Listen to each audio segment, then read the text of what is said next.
Welcome to this explainer. I am absolutely thrilled you're joining us today because we are diving into something seriously fascinating, the eThekwini's Municipality's 2023-24 situational analysis. You know, if you really want to understand how a massive metropolitan area operates, you can't just look at its skyline. You have to look at its social fabric. And today, we are unpacking the raw data, the deep-seated challenges, and the on-the-ground reality of social development in this incredibly vibrant city. So how does a modern city actually fight a war against poverty? That's the big question driving everything we are going to explore today. When you read through this municipal data, I promise you, it does not read like some dry bureaucratic report. It's more like the battle lines of an urgent, universal fight for human well-being. Every single statistic we're about to cover represents real people, real families, and real hurdles. Okay, let's map out our journey real quick. 1. The triple challenge. 2. Intractable social ills. 3. Protecting the vulnerable. 4. Barriers to growth. And finally, number 5, the war room response. All right, kicking things off with Section 1, the triple challenge, which looks at the roots of vulnerability.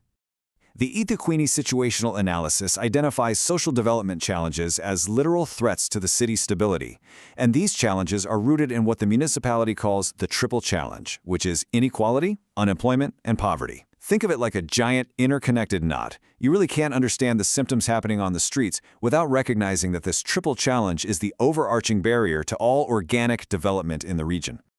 Moving right along to Section 2, intractable social ills. Let's look at the symptoms of this challenge. We're dealing with some heavy realities here. First up is teenage pregnancy, which has become an incredibly stubborn issue in KwaZulu-Natal. And it doesn't happen in a vacuum, right? The data shows it is heavily driven by socioeconomic pressures. In fact, teenagers sometimes seek out older, employed partners simply for financial sustenance. Then you've got substance and alcohol abuse. The city is seeing heavy binge drinking, specifically concentrated in the 20 to 34 age group, and these behaviors are strongly linked to both crime and the spread of disease. Finally, despite increased condom use, the city is still fighting rising HIV/AIDS infections across various demographics. But honestly, of all the health crises the municipality is facing, there's a phrase in the report that'll just stop you in your tracks. It calls tuberculosis the quintessential disease of poverty. It remains the absolute leading cause of death in the municipality, perfectly and tragically illustrating the deadly nature of the poverty we were just talking about. Now we're on to Section 3, protecting the vulnerable. We are zooming right in on the human impact. 1,959. Let that sink in for a second. That is the number of people identified as living on the streets of eThekwini in a recent survey, alongside another 1,974 individuals living in shelters. Economic shifts have literally pushed nearly 4,000 people out of traditional housing and into incredibly vulnerable living situations. Now, what's really interesting and honestly kind of counterintuitive is that 69%, a staggering majority of these folks, actually have a place off the street they could call home. Only 31% are completely without a theoretical home to go back to. So the obvious question is, why are they on the streets? Well, it really comes down to two primary things that humanize this data. They cannot return home because of economic destitution, meaning a complete lack of resources and money, or because of fractured social ties, like broken family relationships. It's either a lack of capital or a lack of community support that's keeping them on the streets. And this vulnerability definitely doesn't stop with the homeless. We have to look at the early childhood development crisis. 263,830. That's how many young kids, aged 0 to 5, are living in households below the poverty line right now.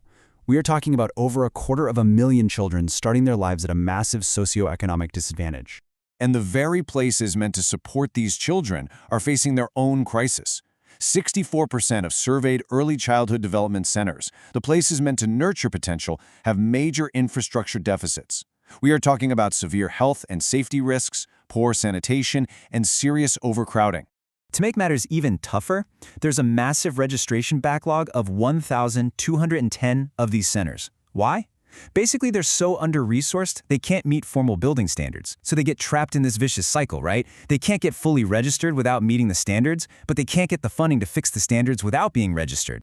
Wrapping up our look at vulnerability, we have to talk about hunger. Chronic poverty is directly linked to food insecurity, and it disproportionately targets folks who are already on the margins. This includes the underemployed, working poor, the elderly, children, and people with disabilities, who alone make up 8.3% of the city's population. Which brings us to Section 4, barriers to growth, or the structural hurdles. We all know education is usually the ladder out of poverty. But while the analysis notes that overall illiteracy is dropping, there's a massive structural hurdle in the way. 45% of residents in KwaZulu-Natal cite a lack of money as the primary reason for not attending an educational institution. Almost half the population is locked out of further education simply because they cannot afford the entry fee. When you crunch the numbers on the economic strain, it's pretty wild. The city has a dependency ratio of 53 dependents for every 100 working-age people. That means a shrinking base of workers has to support a huge non-working population. Because of that, 36% of all households rely on social grants. The system is just carrying an incredible amount of weight right now. So, what happens when that economic strain just gets to be too much? You get what's called human capital flight, or a brain drain. Skilled individuals, literally the exact people the municipality needs to grow the economy and fix these systemic issues, end up leaving the area in search of better jobs elsewhere. And that just drains the local skills base, making recovery even harder. All right, final section. Number 5, the war room response. Let's zoom out to the solution. The city's strategic response to all of this is called Operation Sukuma Sakhe. It's defined as a whole-of-government approach, and what that means is they aren't just sending the health department to fight TB, or the cops to fight crime in their own little silos. They are treating poverty, disease, and social vulnerability as multiple fronts in one unified battle that requires a highly coordinated, localized intervention. And here is how it actually works on the ground, through local, ward-level war rooms. Instead of some vague top-down policy, they go step by step. Step 1, they profile the individual household. Step 2, they track the specific social issues impacting that home. And Step 3, they deliver integrated, targeted services directly to the women, children, and at-risk groups who need them most. It's a highly targeted delivery of care. Which leaves us with one really profound question to consider today.